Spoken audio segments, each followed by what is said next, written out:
Hello, Radio City 91.1 पर थी हूँ Radhika and today we are going to talk about something really special, something really important. September महीनों, September month is Blood Cancer Awareness Month.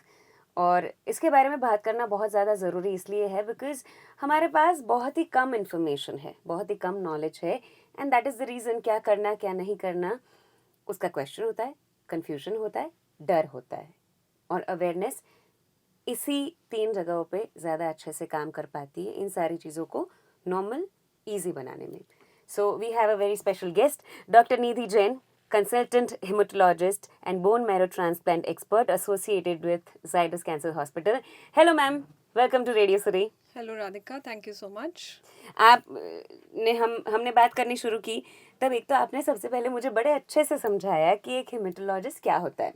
सो ये एक ऐसा शब्द है, ऐसी टर्म है जो हम बहुत कॉमनली नहीं सुनते, हमें इसके बारे में ज़्यादा नॉलेज नहीं है.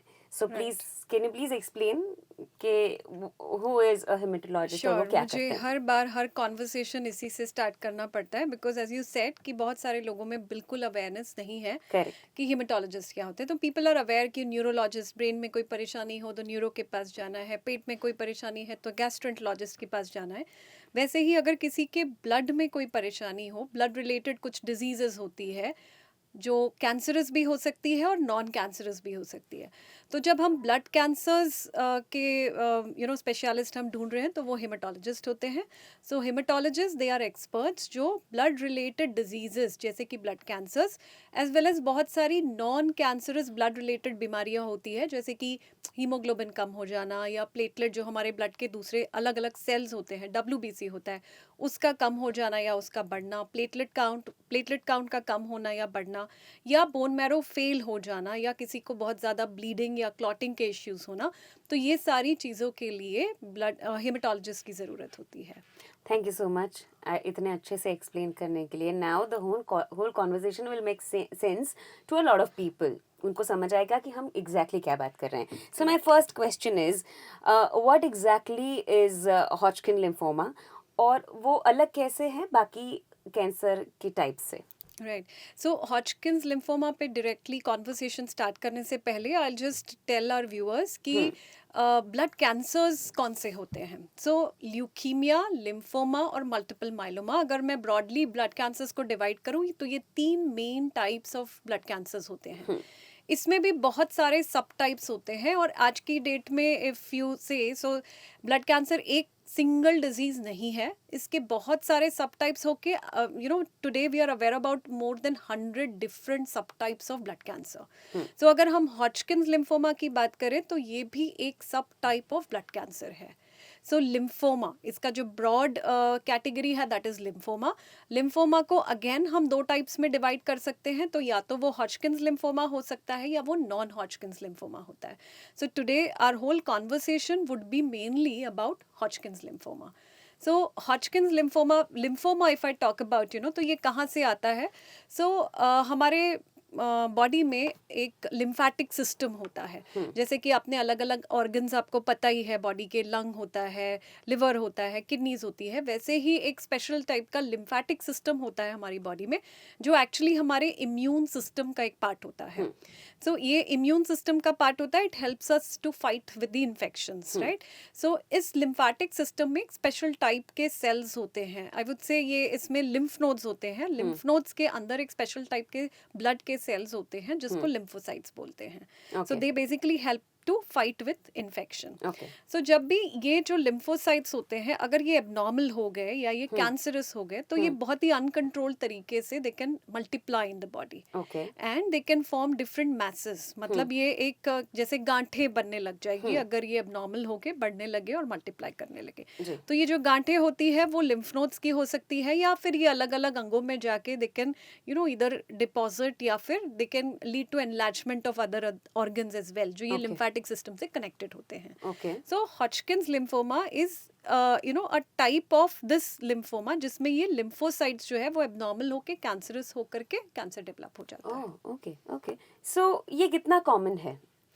सो सी ये बहुत कॉमन भी नहीं है, लेकिन ये बहुत रेयर भी नहीं है, okay. Right? So we know that हम आजकल बहुत ज़्यादा जो सुनते हैं वो फीमेल्स में ब्रेस्ट कैंसर सुनते हैं, या मेल्स में प्रोस्टेट का कैंसर कॉमन होता है। अगर मैं गुजरात की बात करूँ तो यहाँ पे मेल में जो पर्टिकुलरली जो लोग बहुत ज़्यादा टोबैको च्यूइंग वगैरह करते हैं, उनमें हेड एंड नेक का जो ओरल कैविटी का बकल म्यूकोजा का जो कैंसर होता है वो ज़्यादा कॉमन होता है, राइट?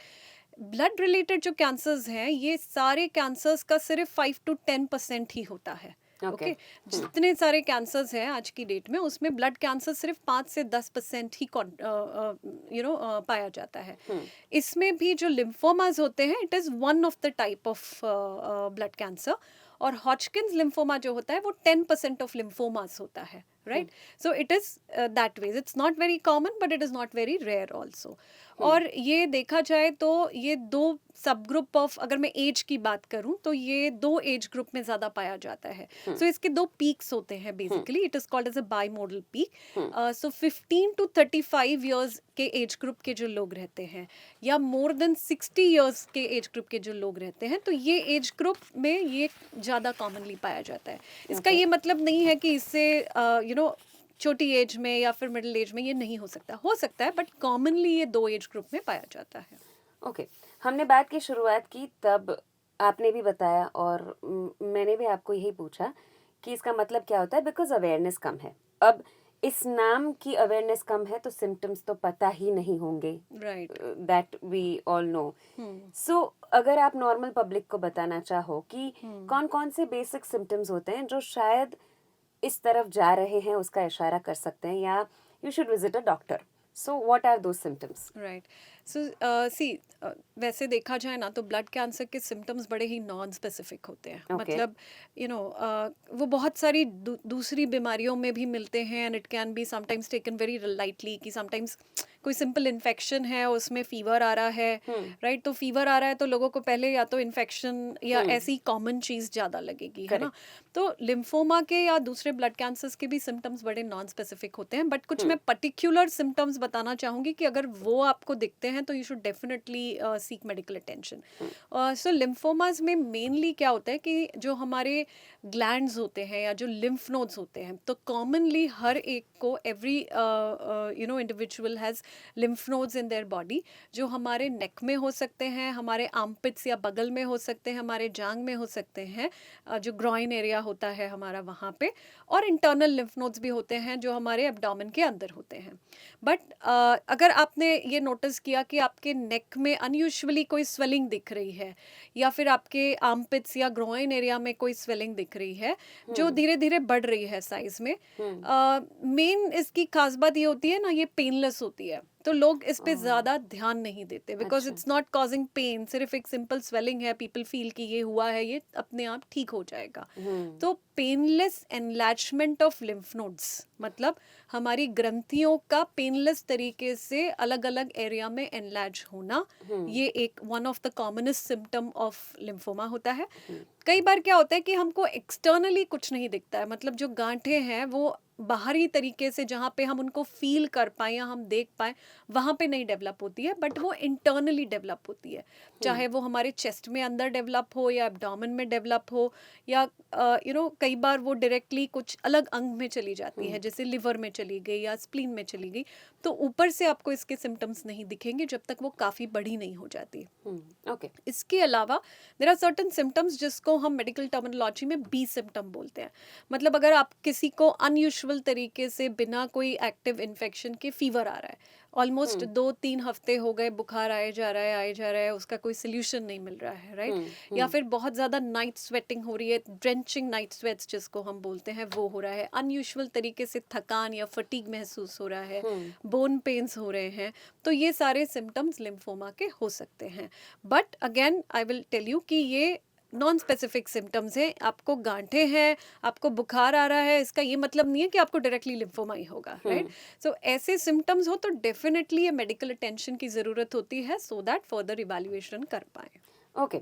अब इनमें से कोई भी सिम्टम्स देखें तो उसके बाद पता कैसे चलता है कि ये हॉजकिन लिम्फोमा है, वो डायग्नोज कैसे होता है? राइट। सो जैसे मैंने आपको बताया कि इसमें लिम्फ नोड्स एनलार्ज हो सकते जी। हैं, गांठें हो सकती हैं। जी। तो सपोज इनमें से आपको किसी भी तरीके की कोई प्रॉब्लम है, आप डॉक्टर के पास जाते हैं और डॉक्टर ने डिटेक्ट किया, या तो फिजिकल एग्जामिनेशन से जब डॉक्टर आपको फिजिकली एग्जामिन करता है और उनको देखते हैं कि नेक में गांठ है या बगल में गांठ है जो लिम्फ नोड की गांठ हो सकती है, तो सर्टन ब्लड के इन्वेस्टिगेशंस होते हैं पहले, जो रूटीन ब्लड के इन्वेस्टिगेशंस होते हैं, जैसे सीबीसी हो गया, देखने के लिए कि हीमोग्लोबिन डब्ल्यूबीसी प्लेटलेट कैसा है एंड ऑल। और उसके बाद जो इसका लिम्फोमा का डायग्नोस्टिक टेस्ट है, अगर डॉक्टर को लगता है कि ये गांठ है, कंसर्निंग है, तो सबसे इंपॉर्टेंट टेस्ट होता है बायोप्सी। बायोप्सी का मतलब होता है कि जो ये गांठ है उसको निकाल के उसको हमको टेस्ट करना है कि इसमें एग्जैक्टली क्या है। ओके। अब एक बात मैं आपको बताऊं कि ये बायोप्सी से बहुत सारे लोग बहुत डरते हैं, मतलब इवन हम क्लिनिकल प्रैक्टिस में देखते हैं कि हमने जैसे ही बोला कि ये गांठ है और हमको ये वो टिश्यू निकाल के, या तो पूरी तरह से निकाल के या फिर उसका एक छोटा पार्ट लेकर के हमको टेस्टिंग करनी है। सो बहुत सारे लोगों में ये मिथ्स है कि प्रॉब्ली ये गांठ की बायोप्सी करने से ये कैंसर बढ़ जाएगा, if at all there is a cancer तो ये बढ़ जाएगा या फिर कुछ और प्रॉब्लम हो जाएगी। सो लेट मी क्लैरिफाई कि biopsy is a very simple test, इससे कोई परेशानी नहीं होती है और उसको करना बहुत ज़्यादा आवश्यक है if you have to detect the lymphoma and make a perfect diagnosis, right. So that is one test which is very important. दूसरा एक टेस्ट होता है जिसमें हम स्कैन करते हैं, और आज की डेट में हम जब भी हमको कैंसर का सस्पिशन होता है तो हम पेट स्कैन करते हैं। So it's a whole body kind of a CT scan, a specialised form of CT scan, जिसमें हम कैंसर कहाँ तक फैला हुआ है वो पता कर सकते हैं। सो बेसिकली स्टेजिंग के लिए हमको पेट सीटी स्कैन की ज़रूरत होती है, जिसमें ये पता चलता है कि ये सिर्फ एक ही जगह है गांठ, अलग अलग अंगों में फैली हुई है, कहीं और भी बोन्स में या और कहीं पे इसके लीशंस है या नहीं है। So that is entire body scan. Yes. Okay. That is not particularly for any part. It is for the entire it's body. Entire body special scan, जिसमें एफडीजी करके एक मेडिसिन यूज होती है जो बेसिकली इंजेक्ट करके और फिर पूरी बॉडी का स्कैन लिया जाता है, जो हमको एक परफेक्ट आइडिया देता है कि हम किस तरीके के प्रॉब्लम से डील कर रहे हैं। बेसिकली कैंसर अगर डिटेक्ट हुआ है तो पेट स्कैन एडवाइस किया जाता है, ताकि हम पता कर पाएं कि कहाँ कहाँ तक स्प्रेड हुआ है। Okay. अब डायग्नोस हो गया, उसके बाद हॉजकिन लिम्फोमा की ट्रीटमेंट की जर्नी कैसी दिखती है? वो ट्रीटमेंट कितना लंबा चलता है और शुरुआत कहाँ से होती है? राइट। सो अभी हॉजकिन्स लिम्फोमा का ट्रीटमेंट, आई वुड ट्रीटमेंट मैं एक पॉजिटिव नोट पे स्टार्ट करूँगी, because everyone should be aware कि ये एक इस तरीके का कैंसर है जो अप्रोप्रिएट टाइमली ट्रीटमेंट से पूरी तरह से ठीक होने के चांसेस बहुत ज़्यादा अच्छे होते हैं। Okay. And that is the reason why we are talking here today, to spread this awareness कि अगर ये हॉजकिन्स लिम्फोमा किसी को भी डिटेक्ट होता है तो सबसे पहली बात हमारी ये कोशिश रहनी चाहिए कि बहुत ही जल्दी स्टेज पे डिटेक्ट हो जाए। ज़्यादा लेट डिटेक्ट करेंगे, स्टेज बढ़ जाएगी तो ठीक होने के चांसेस कम होते हैं। दूसरी बात कि ये कीमोथेरेपी से हम इस बीमारी का या इस कैंसर का ट्रीटमेंट कर सकते हैं, और कीमोथेरेपी इसमें बहुत ही इजीली टॉलरेबल वाली कीमोथेरेपी होती है। इसका मतलब कि बहुत ज़्यादा परेशानियों का यूजुअली सामना पेशेंट को नहीं करना पड़ता है, और हम कीमोथेरेपी से अर्ली स्टेज को पूरी तरह से ठीक कर सकते हैं। अगर एडवांस स्टेज भी हो गई है पेशेंट की, मतलब वो स्टेज 3 और स्टेज 4 में भी आता है, तो भी हम कीमोथेरेपी, एंड आज today we are in an era जहाँ पे कैंसर में बहुत सारे नए नए एडवांसमेंट्स हैं। You must have heard about immunotherapy की। सिर्फ कैंसर के लिए कीमो नहीं, अभी इम्यूनोथेरेपी के कॉम्बिनेशन के साथ भी हम पेशेंट को ट्रीट कर सकते हैं। So advance stage of Hodgkin's lymphoma में हम कीमो के साथ इम्यूनोथेरेपी भी ऐड करके और साइक्लिकल फॉर्म में वो पेशेंट को दी जाती है। मतलब एक particular whatever stage the patient has, उसके हिसाब से इसकी 4 साइकिल या 6 साइकिल ऑफ कीमोथेरेपी या कीमो प्लस इम्यूनोथेरेपी के कॉम्बिनेशन से we can treat this particular cancer. Okay. Early stage में पता चलना इस केस में स्पेसिफिकली हॉजकिन लिम्फोमा में कितना इम्पोर्टेंट है, और वो क्या डिफरेंस ला सकता है? हाँ, तो that's what I was talking अभी कि अर्ली कैंसर का हमको सभी को अभी पता है कि कैंसर बहुत तेज़ी से बढ़ रहा है, राइट। सबसे बड़ा चैलेंज जो हम फेस करते हैं while treating cancer patients particularly in our country is that जब तक ये पेशेंट ट्रीटमेंट के लिए किसी स्पेशलिस्ट के पास पहुंचता है तब तक बहुत बार काफ़ी लेट हो चुका होता है. Right. मतलब दे कम इन अ वेरी एडवांस स्टेज, क्योंकि इनिशियली शायद वो बड़े रिलक्टेंट होते हैं, डॉक्टर के पास जाने के Right. लिए भी रिलक्टेंट होते हैं, टेस्टिंग के लिए रिलक्टेंट होते हैं. एंड मीनवाइल जब तक डिटेक्ट होता है तब तक वो स्टेज 3 स्टेज 4 ऐसी इस तरीके से ऑलरेडी एडवांस हो चुका होता है. जी. हॉजकिंस लिम्फोमा जितना जल्दी डायग्नोज किया जाए, जितनी कम उसकी स्टेज हो, लाइक फॉर एग्जांपल अगर हम स्टेज 1 में डिटेक्ट कर रहे हैं, मतलब पेशेंट का जो कैंसर है वो सिर्फ एक ही ग्रुप ऑफ लिम्फ नोड्स के साथ इन्वॉल्व है, एक ही जगह है, से उनको सिर्फ नेक में एक नोड बड़ा हुआ है और वो हॉजकिंस लिम्फोमा है. इसको ट्रीट करने के बाद ये पूरी तरह से ठीक होने के चांसेस ऑलमोस्ट 80 to 90% होते हैं. 90% in stage 1 it can be cured. Whereas अगर हम ये बढ़ने दें या ये बहुत फैल जाए और एडवांस स्टेज में अगर हम ट्रीटमेंट स्टार्ट करते हैं तो ठीक होने के चांसेस इससे कम हो जाते हैं. In that case only 50 to 60% of the patients में be cured, whereas in early stage 90% of the patients can be cured. So it is very important कि हम इसको अर्ली स्टेज पे पिकअप करके और उसको टाइमली ठीक तरीके से रिकमेंडेड ट्रीटमेंट के साथ इसको ट्रीट किया जाए. ओके. अब आगे हम कुछ मिथ्स के बारे में बात करने वाले हैं जो आपको बताना है कि ये मिथ्स है या ये रियल इन्फॉर्मेशन है. बट उससे पहले लाइक यू सेड कि अर्ली स्टेज में अगर डायग्नोस हो जाए तो बहुत ज़्यादा चांसेस है ठीक होने के. व्हाट डू यू सजेस्ट कि ये हम सिर्फ हॉजकिन की बात नहीं कर रहे हैं, हम सिर्फ ब्लड कैंसर की बात नहीं कर रहे हैं, हम इन जनरल कैंसर की बात कर रहे हैं. व्हाट टाइप ऑफ टेस्ट्स लोगों को रेगुलरली करवाने चाहिए ताकि उन्हें पता चले कि अर्ली स्टेज में अगर कैंसर है तो अर्ली स्टेज में वो क्योर हो पाए. What do you suggest? See you rightly pointed out, ये जो मैं बात कर रही हूँ अर्ली डिटेक्शन की, ये सिर्फ और सिर्फ ब्लड कैंसर्स के साथ नहीं है, but overall in general as we know that cancers are increasing. इससे हमको बचने के लिए, या ये हो गया तो पूरी तरह से ठीक होने के लिए early detection is the key. इसमें कुछ चीज़ें होती है, जैसे एक आई वुड से कि जो मोडालिटीज़ होती है जिससे हम अर्ली पिकअप कर पाए कैंसर को. तो एक चीज़ होती है cancer screening. Okay. Right. Screening का मतलब कि हमको बॉडी में कोई परेशानी नहीं है, लेकिन as a routine we want to get ourselves evaluated to find out. कभी कभी कुछ कुछ कैंसर्स ऐसे होते हैं जो सिम्टम्स बिल्कुल भी नहीं देंगे. राइट. तो अगर मैं बोलूँ कि आप अपनी सिम्टम्स की सुनो, आपको कोई परेशानी है तब डॉक्टर के पास जाओ और डिटेक्ट हो जाएगा. राइट. अगर कोई प्रॉब्लम है तो. बट कुछ कैंसर्स ऐसे होते हैं जो आपको काफ़ी एडवांस्ड होने तक आपको सिम्टम्स ही नहीं आते हैं. राइट. सपोज किसी को ब्रेस्ट में एक छोटा सा लंप है. Okay, we know that breast cancer is also increasing in females में, it is a big problem. So अगर किसी को एक छोटी सी गांठ है जो यूजुअली फील नहीं होती है, and it is sometimes it goes unnoticed till it becomes really large. Right. तो ऐसी वाली चीज़ों में, या फिर सपोज हम फीमेल्स में ही बात करें तो जो हमारी गर्भाशय होता है, सो यूट्रस और ओवरी के भी जो कैंसर्स होते हैं, या सर्वाइकल कैंसर जो होता है, तो इन सब में भी बहुत लेट स्टेजेस तक कई बार सिम्टम्स नहीं भी हो सकते. तो ये कैंसर्स के लिए स्क्रीनिंग इज़ वेरी इंपॉर्टेंट. मतलब आपको सिम्टम नहीं है लेकिन आपकी एज हो रही है, ऐसे 40 ईयर्स के ऊपर आप है, या आपको फैमिली हिस्ट्री ऑफ कैंसर्स है, पर्टिकुलरली ब्रेस्ट कैंसर, यूट्रस या ओवरी का कैंसर है, so you should actually go for regular checkups for screening. So screening mammographies होती है. सिमिलरली सर्वाइकल कैंसर के डिटेक्शन के लिए पैप स्मीयर करके रिपोर्ट होता है. Right. So what you have to do is at least you have to approach your doctor and say that I'm above 40, या फिर मेरे पास there is a family history that I have cancers in my family and I have to get myself screened for these cancers. Okay. So एक early detection में role play होता है for getting yourself screened for cancer. Correct. So ये screening कुछ कुछ cancers के लिए possible है. Okay. Right? So जैसे मैंने बताया breast, uterus, ovary, cervical cancer इनके लिए possible है. Males में prostate के लिए भी possible होता है. Okay. If somebody is a chronic उनको oral tobacco chewing वगैरह की habit है, तो उनको भी अपने ENT या डेंटिस्ट के पास या ENT सर्जन के पास या ऑन्को सर्जन के पास जाके if they have any small problem also in the oral cavity, they should get themselves screened for oral cancers. Okay.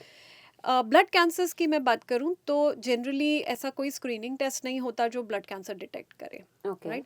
But yes, आपको सीबीसी करके एक बहुत ही सिंपल टेस्ट है, कंप्लीट ब्लड काउंट, जिसमें आपका हीमोग्लोबिन, डब्ल्यूबीसी और प्लेटलेट के बारे में आपको इन्फॉर्मेशन मिलती है। Okay. तो समटाइम्स अभी आई एम हैप्पी दैट बहुत सारे लोग रूटीन चेकअप्स के लिए अपना कोई भी ऐसे हेल्थ चेकअप पैकेज ले लिया and they come and get themselves evaluated. जी। लेट मी टेल यू, इसमें भी ये सिंपल सीबीसी में हम कुछ कुछ तरीके के ब्लड कैंसर्स पिकअप करते हैं। उसमें से सबसे आई वुड से जो बहुत ही साइलेंट रहता है, कोई सिम्टम नहीं देता है, बट डब्ल्यूबीसी काउंट बहुत बढ़ जाते हैं।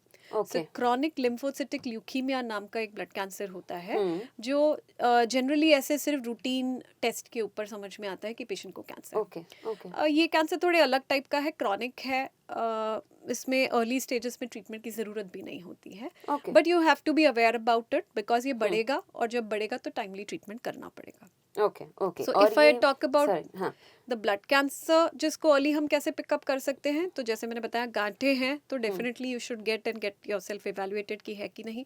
सीबीसीज आप रेगुलर बेसिस पे करवा सकते हैं, वो सिर्फ कैंसर के बारे में नहीं, लेकिन आपके हीमोग्लोबिन, प्लेटलेट काउंट क्या है उसके बारे में भी जानकारी देगा, and if any medical attention is required then you will come to know. Okay, और इसमें गैप कितना होना चाहिए, एज इन हर टेस्ट में कितने समय के बाद ये टेस्ट करवाते रहने चाहिए? So see, if you don't have any problem and it is just a routine checkup, you're absolutely healthy और कोई आपको दवाइयाँ भी नहीं चल रही है, तो annual screening is enough. Okay, Right? okay. Done. So moving on to the myths part. एक myth ऐसा है कि सिर्फ बड़े लोगों को, only older people get Hodgkin lymphoma. ये सच है या ये मिथ है? ये सच नहीं है। मैंने पहले भी मेंशन किया कि इसका जो एज ग्रुप होता है हॉजकिंस लिम्फोमा, वैसे तो ये कोई भी एज ग्रुप में हो सकता है, इवन पीडियाट्रिक एज ग्रुप, मतलब बच्चों में भी हॉजकिंस लिम्फोमा Okay, पाया जाता है। okay. बट कॉमनली हम देखें तो 15 to 35 ईयर्स की एज ग्रुप में एक पीक आता है हॉजकिंस लिम्फोमा, मतलब it's common in that age group and then also in the elderlies. So this is a myth कि ये सिर्फ एल्डरलीज को होता है, ये किसी भी एज ग्रुप में हो सकता है। ओके, आई थिंक इसका जवाब भी आपने बहुत अच्छे से पहले एक्सप्लेन किया, but again swollen limbs, lymph nodes always mean cancer? Absolutely not. Lymphoma can be the rarest thing if your nodes are enlarged, right? तो जब lymph nodes बढ़ते हैं तो वो simple infection की वजह से भी बढ़ सकते हैं, वो TB की वजह से बढ़ सकते हैं, cervical lymph nodes कभी कभी आपके scalp में dandruff होता है तो भी बढ़ सकते हैं। So it doesn't mean कि आपको गांठ बढ़ी है तो you go into a panic mode and you think that you have cancer. Important point is that कि अगर आपने lymph node बढ़े हुए देखे, it needs a medical attention. You should go and at least check yourself. A doctor should check you, देखने के लिए कि कंसर्निंग है या नहीं है। ओके, कैंसर ट्रीटमेंट जितनी भी होती है वो बहुत ही खराब साइड इफेक्ट्स लेके आती है।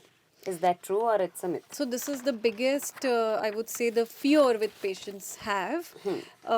It is a myth again, I would say. Cancer की ट्रीटमेंट, कुछ कैंसर्स की ट्रीटमेंट डिफ़िकल्ट ज़रूर होती है। कीमोथेरेपी जो हम पेशेंट्स को एडमिनिस्टर करते हैं, कीमोथेरेपी मतलब ऐसी दवाइयाँ या इंजेक्शंस जो कैंसर के सेल्स को किल करते हैं, जी। राइट?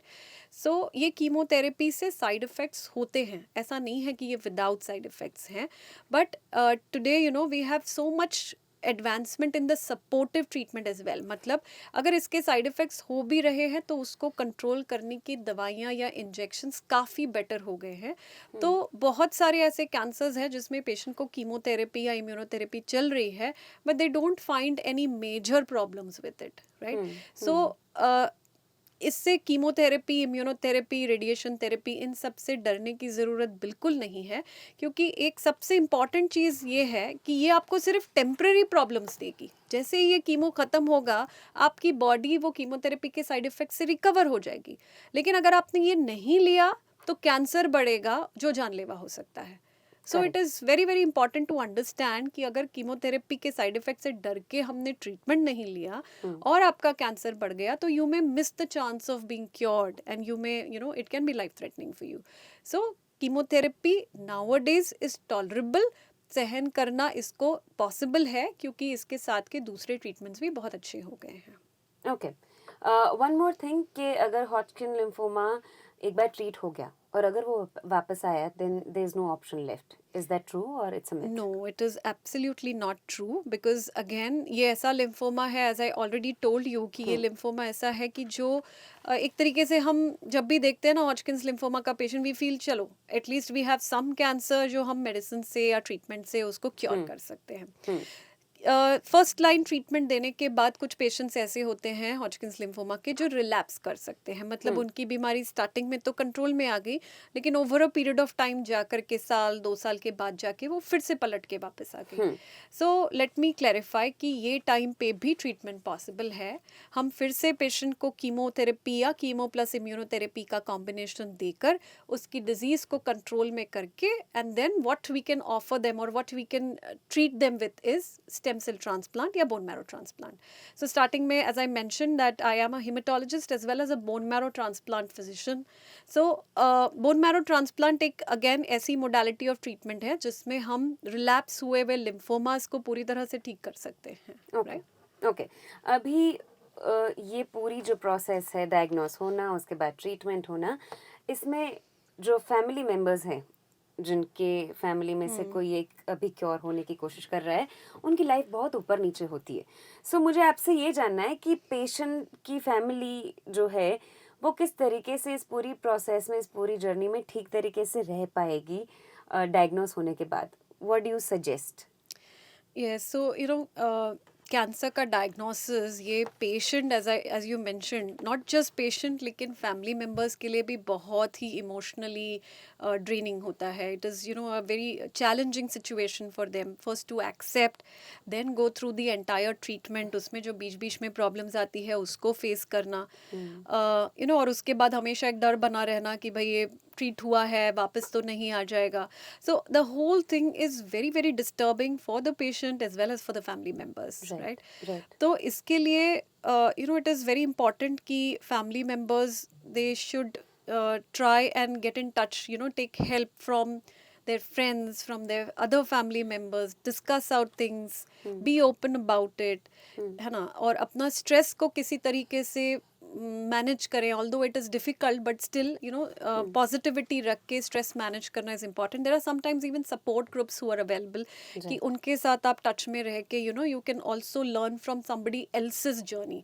सो जब मुझे ऐसा कोई चैलेंजिंग पेशेंट या फैमिली मैं देखती हूँ कि जो बहुत ही ज़्यादा एंक्शियस है या वो नहीं उसको काइंड ऑफ टॉलरेट कर पा रहा है या एक्सेप्ट नहीं कर पा रहा है, तो I always get them connected with my old treated patient जो सेम डिजीज़ का होगा. Although we should never compare to cancer patients ever, but जिसने वो जर्नी देखी होगी अगर वो डायरेक्टली उसके साथ बात करता है, so talking to them also make them feel better और दे गेट दैट पॉजिटिविटी कि it's just a phase, it's a matter of few months and then again you can go back on track. So जैसे आपने कहा कि it's a matter of few months, क्या ये treatment होने के बाद पेशेंट एकदम बैक टू नॉर्मल लाइफ जा सकता है like they were before? Absolutely.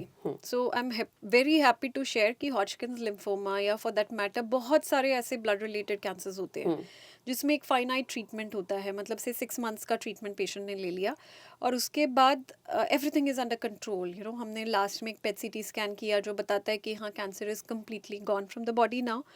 It will just take a month और 2 for the patient to recover from whatever therapy the patient has taken and they can absolutely go back to their normalcy. मतलब वो जैसा पहले करते थे, अगर वो पढ़ाई करते थे, if they are students they would be ready to go back to their studies.